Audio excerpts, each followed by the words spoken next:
चाहे मनुष्य कितना ही अभागा क्यों न हो, यदि वह प्रतिदिन प्रातः 3 बजे से 6 बजे के बीच ब्रह्म मुहूर्त में उठकर एक विशेष साधना या कर्म कर ले तो जीवन में वह सब कुछ प्राप्त कर सकता है जिसकी वह कामना करता है। एक समय की बात है, माता पार्वती ने भगवान शिव से प्रश्न किया, हे स्वामी, मैंने देखा है कि चाहे कोई मनुष्य कितना ही दुर्भाग्यशाली क्यों न हो, यदि वह ब्रह्म मुहूर्त में जागने की आदत बना ले तो उसका जीवन धीरे धीरे सुख, शांति और समृद्धि से भर जाता है। ऐसा क्यों है? कृपया मुझे ब्रह्म मुहूर्त का रहस्य बताइए। तब भगवान शिव ने मुस्कुराते हुए कहा, हे देवी, मैं तुम्हें इस प्रश्न का उत्तर एक कथा के माध्यम से देता हूं। तुम इस कथा को ध्यान पूर्वक सुनना, क्योंकि जो भी मनुष्य इस कथा को पूर्ण श्रद्धा से सुन लेगा वह इस अमूल्य समय को कभी अपने हाथ से जाने नहीं देगा और ब्रह्म मुहूर्त का रहस्य जानकर उसका पूरा जीवन बदल जाएगा। इतना कहकर भगवान शिव कथा सुनाने लगे और बोले, बहुत समय पहले की बात है, काशी नगरी में दीनू नाम का एक लड़का रहता था। वह स्वभाव से बहुत अच्छा था, किंतु उसमें एक गंभीर अवगुण था, उसे देर तक सोने की आदत थी। प्रातः उसे जगाने के लिए घर वाले अनेक प्रयास करते, परंतु वह प्रतिदिन देर से ही उठता और 9 बजे से पहले उठना उसके लिए असंभव सा था। जब वह छोटा था तब परिवार वालों ने सोचा कि उम्र बढ़ने के साथ उसकी ये आदत स्वयं ही सुधर जाएगी, परंतु जैसे जैसे वह बड़ा होता गया ये आदत और भी गहरी होती चली गई। संसार इधर उधर हो जाए पर वह समय पर जाग नहीं पाता था। उसके पिता इस आदत से अत्यंत दुखी और चिंतित रहने लगे थे, क्योंकि धीरे धीरे उस लड़के को नकारात्मक शक्तियों ने घेर लिया था। वह छोटी छोटी बातों पर क्रोधित हो जाता, सभी को पलटकर उत्तर देने लगा, दिन भर उदास और निराश रहता, जिसका प्रभाव उसके स्वास्थ्य पर भी स्पष्ट दिखाई देने लगा। जब दीनू ने देखा कि उसके सभी मित्र जीवन में सफल हो चुके हैं और वह स्वयं वहीं का वहीं खड़ा है, तो उसकी चिंता और बढ़ गई और वह अपनी असफलताओं के लिए ईश्वर को दोष देने लगा। वो बार बार यही कहता कि उसकी किस्मत ही खराब है, जबकि उसके पिता भली भांति जानते थे कि उसके जीवन की असफलता का वास्तविक कारण क्या है। भगवान शिव ने आगे कहा, हे देवी, एक दिन उसके पिता को किसी सिद्ध सन्यासी के बारे में पता चला जिन्होंने अनेक लोगों का जीवन बदल दिया था। ये सुनते ही उन्होंने निश्चय किया कि वे अपने पुत्र की समस्या लेकर उसी सन्यासी के पास जाएंगे। उन्होंने सन्यासी को दीनू की आदतों और उसके व्यवहार के विषय में सब कुछ बताया। तब सन्यासी ने कहा, कल अपने पुत्र को मेरे आश्रम में लेकर आना। पिता घर लौट आए, पर वे भी जानते थे कि यदि वे सीधे सीधे अपने बेटे से सन्यासी से मिलने को कहेंगे तो वो कभी तैयार नहीं होगा। इसलिए उन्होंने एक उपाय सोचा और दीनू को पास बुलाकर कहा, तुम्हारे सभी मित्र जीवन में सफल हो चुके हैं, क्या तुम भी सफल नहीं होना चाहते? ये सुनकर लड़के ने उत्तर दिया, जरूर पिताजी, मैं भी सफल होना चाहता हूं, लेकिन जब भी मैं अपने मित्रों से उनकी सफलता का रहस्य पूछता हूं वे मुझे कुछ भी स्पष्ट रूप से नहीं बताते। भगवान शिव ने कहा, हे देवी। फिर उस बालक के पिता ने उससे कहा कि अब मुझे ये रहस्य समझ में आ गया है कि तुम्हारे सभी मित्र जीवन में क्यों सफल होते जा रहे हैं। यह सुनकर वह लड़का बड़ी उत्सुकता से बोला, पिताजी, क्या सच में आपको पता चल गया है? कृपया मुझे भी बताइए। तब उसके पिता ने कहा, कल प्रातः तुम्हें एक सिद्ध सन्यासी के आश्रम में जाकर उनसे मिलना है। यदि तुम वहां समय पर पहुंच गए तो वह सन्यासी तुम्हें ऐसा मंत्र बताएंगे जिससे तुम जीवन में सफल हो सकोगे, किंतु इसमें एक समस्या है। यह सुनकर लड़के ने पूछा, पिताजी, वो समस्या क्या है? पिता ने उत्तर दिया, तुम्हें वहां समय से पहुंचना होगा। तब लड़का बोला, पिताजी, मैं आज पूरी रात जागता रहूंगा और प्रातः सन्यासी से मिलकर अवश्य आऊंगा। उसके पिता ने कहा, ठीक है, लेकिन वहां जाकर सन्यासी की प्रत्येक आज्ञा का पालन करना। पिता की यह बात सुनकर वह लड़का अत्यंत प्रसन्न हुआ। जीवन में पहली बार उसने पूरी रात जागने का प्रयास किया, किंतु कुछ समय बाद उसकी आंखें भारी हो गईं और वह गहरी नींद में सो गया। अगली सुबह जब उसकी आंख खुली तब तक सन्यासी से मिलने का समय समाप्त हो चुका था।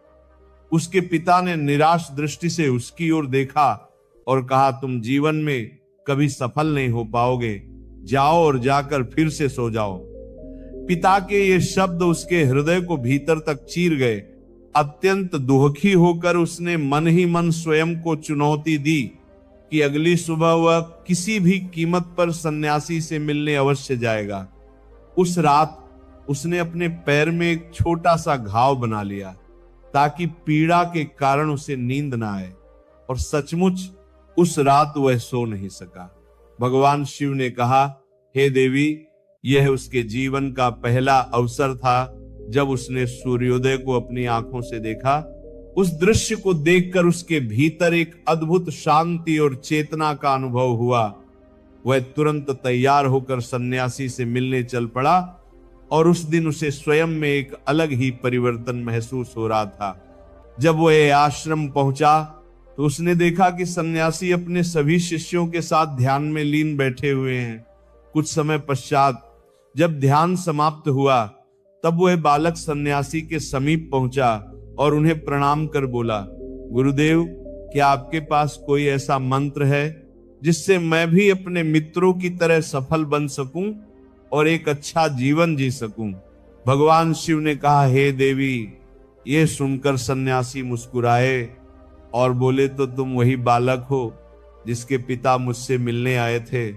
उन्होंने तुम्हारे विषय में मुझे सब कुछ बता दिया है। मैं तुम्हें वह मंत्र अवश्य बता दूंगा। परंतु जैसे ही बालक ने परंतु शब्द सुना, वह घबरा गया और तुरंत बोला, परंतु क्या गुरुदेव? तब सन्यासी ने कहा, मैं तुम्हें वह मंत्र दूंगा, किंतु उससे पहले तुम्हें अगले 21 दिनों तक मेरी प्रत्येक आज्ञा का पालन करना होगा। मंत्र मैं 21 दिनों के पश्चात ही बताऊंगा और इन दिनों में जो भी कार्य मैं तुम्हें दूंगा उसे पूर्ण निष्ठा से करना होगा। यदि तुम्हारा संकल्प बीच में टूट गया या तुम किसी भी दिन असफल हुए तो उस मंत्र का कोई प्रभाव नहीं होगा।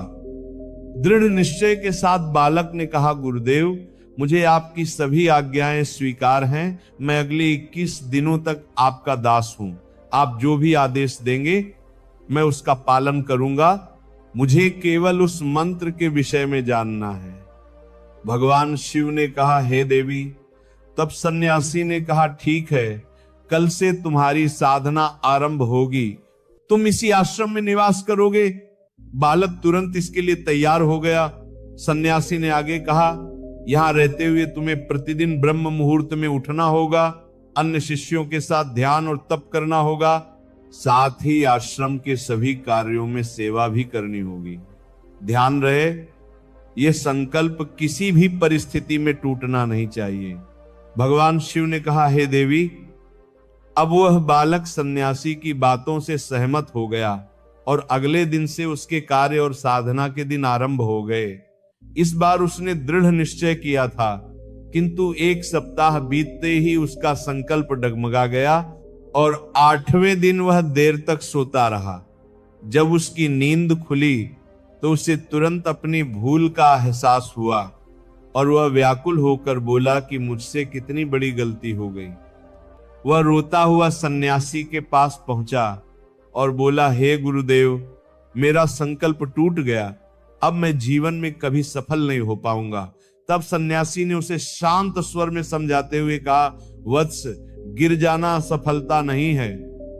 गिरने के बाद उठने से इनकार करना असफलता है। तुम एक बार फिर से आरंभ करो और नया संकल्प लो। तब उस लड़के ने सन्यासी से प्रश्न किया, गुरुदेव, प्रातः उठना इतना आवश्यक क्यों होता है और यहां सभी लोग इतनी जल्दी क्यों जाग जाते हैं? भगवान शिव ने कहा, हे देवी। तब सन्यासी ने उसे समझाते हुए कहा कि ब्रह्म मुहूर्त में जागने के पीछे गहरा विज्ञान और रहस्य छिपा है। यह सुनकर लड़के ने निवेदन किया, कृपया मुझे वह विज्ञान समझाने की कृपा करें। तब सन्यासी ने कहा, रात्रि को 4 पहरों में विभाजित किया गया है। पहला पहर रुद्रकाल कहलाता है, जिसका समय सायं 6 बजे से रात्रि 9 बजे तक होता है। दूसरा पहर राक्षस काल होता है, जो रात्रि 9 बजे से 12 बजे तक रहता है। तीसरा पहर गंधर्व काल कहलाता है, जिसका समय रात्रि 12 बजे से 3 बजे तक होता है।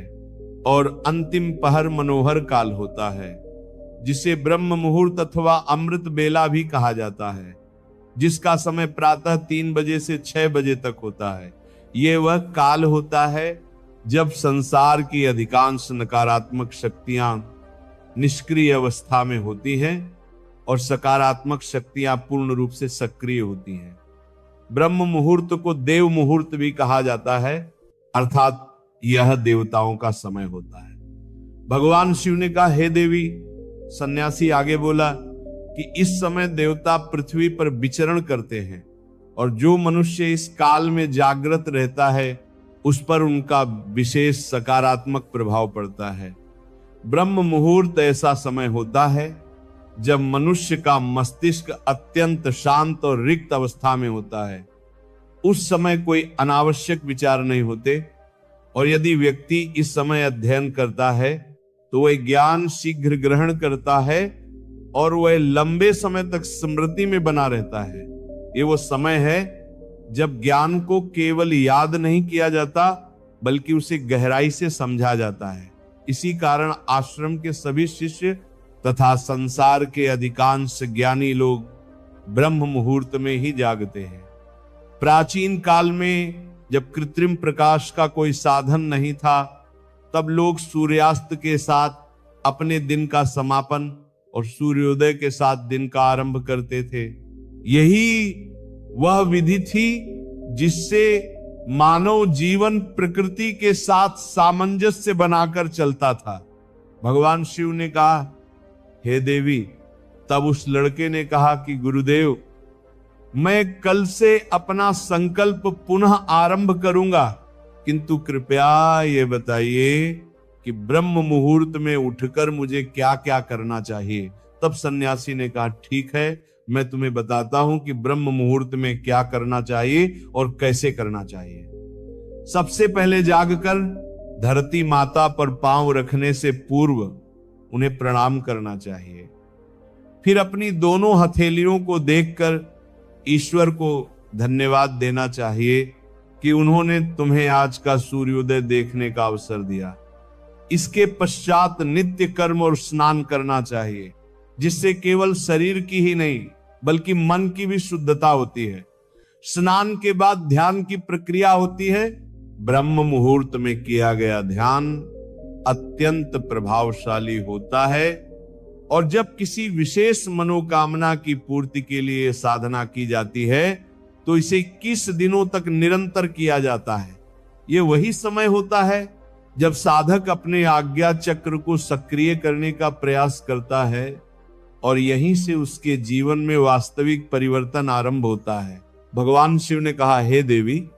आगे वह सन्यासी बोला कि आज्ञा चक्र दोनों भवों के मध्य स्थित होता है और इसे संकल्प का केंद्र भी कहा जाता है। यदि इस चक्र पर ध्यान केंद्रित किया जाए और अपनी मनोकामना को निरंतर दोहराया जाए तो मात्र 21 दिनों के भीतर वह मनोकामना पूर्ण हो सकती है। यदि किसी के मन में कोई अधूरी इच्छा हो और वह उसे पूर्ण करना चाहता हो तो सबसे पहले उस इच्छा का स्पष्ट निर्धारण करना आवश्यक है। आपको वास्तव में क्या चाहिए, यह निर्णय दृढ़ता से लेना होगा।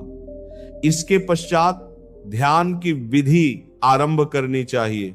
ब्रह्म मुहूर्त में स्नान के बाद ऐसा स्थान चुनना चाहिए जहां शुद्ध वायु का समुचित प्रवाह हो, क्योंकि ध्यान के समय प्राणवायु का शुद्ध होना अत्यंत आवश्यक होता है। ध्यान की अवस्था में रीढ़ की हड्डी पूर्णतः सीधी होनी चाहिए और गर्दन भी सीधी रखनी चाहिए। सुखासन में बैठकर दोनों हाथों को घुटनों पर रखें, आंखें बंद कर ले, हाथों की मुट्ठियां हल्के से बंद करें और 2 से 3 मिनट तक पूर्ण रूप से शांत होकर स्थिर हो जाएं। जब शरीर स्थिर हो जाए और श्वास प्रश्वास शांत हो जाए, तब अपना संपूर्ण ध्यान आज्ञा चक्र पर केंद्रित करें। इस दौरान लंबी और गहरी सांस लें। सांस को कुछ समय तक रोक कर रखें और उसी क्षण अपनी मनोकामना को मन ही मन दोहराएं। साथ ही अपने इष्ट देव, देवी देवताओं और गुरुजनों का स्मरण करें। भगवान शिव ने कहा, हे देवी। सन्यासी ने आगे बताया कि जब सांस को रोकना कठिन होने लगे, तब धीरे धीरे सांस को बाहर छोड़ दें। नासिका से सांस भरें और मुख से बाहर निकालें। इस प्रक्रिया को प्रतिदिन 3 से 4 बार दोहराना चाहिए। ऐसा नियमित रूप से करने से मनोकामना अवचेतन मन तक पहुंच जाती है और इच्छा पूर्ति का मार्ग शीघ्र खुल जाता है। आज्ञा चक्र के सक्रिय होने पर वह हमारी आज्ञा को पूर्ण करने लगता है। सांस को रोकने की अवस्था में शरीर एक प्रकार की सजग स्थिति में चला जाता है, जिससे व्यर्थ के विचार शांत हो जाते हैं। ब्रह्म मुहूर्त के समय ईश्वर की विशेष कृपा होती है और यदि कोई व्यक्ति इस समय श्रद्धा और विश्वास के साथ अपनी इच्छा का चिंतन करता है तो उसकी मनोकामना शीघ्र पूर्ण होती है। भगवान शिव ने कहा, हे देवी। इस प्रकार सन्यासी ने उस बालक को ब्रह्म मुहूर्त का महत्व समझाया। अगले 21 दिनों तक उस बालक ने पूर्ण श्रद्धा और समर्पण के साथ इस विधि का पालन किया। अब वह पहले की अपेक्षा अधिक अनुशासित, शांत और संतुलित स्वभाव का हो चुका था। जब उसने अपना 21 दिनों का संकल्प पूर्ण कर लिया, तब वह अत्यंत प्रसन्न मन से सन्यासी के पास पहुंचा और बोला, हे गुरुदेव, मैंने 21 दिनों का संकल्प पूर्ण कर लिया है। अब कृपया मुझे सफलता का मंत्र बताइए। तब सन्यासी मुस्कुराए और बोले, पिछले 21 दिनों से जो अभ्यास तुम करते आ रहे हो, वही तुम्हारी सफलता का मंत्र है। जो व्यक्ति ब्रह्म मुहूर्त में जागकर ध्यान की प्रक्रिया को सही विधि से करता है, वह जीवन में कभी असफल नहीं हो सकता। तुम्हें अब ब्रह्म मुहूर्त का रहस्य ज्ञात हो चुका है। इसे जीवन भर अपनाए रखना। तुम्हें जीवन के लक्ष्य भी प्राप्त होंगे और सफलता भी। उस बालक ने सन्यासी को कृतज्ञता सहित प्रणाम किया और ब्रह्म मुहूर्त के नियमों का जीवन पर्यंत पालन करने का संकल्प लिया। भगवान शिव ने कहा, हे देवी, अब तो तुम्हें भी समझ में आ गया होगा कि ब्रह्म मुहूर्त का वास्तविक महत्व क्या है।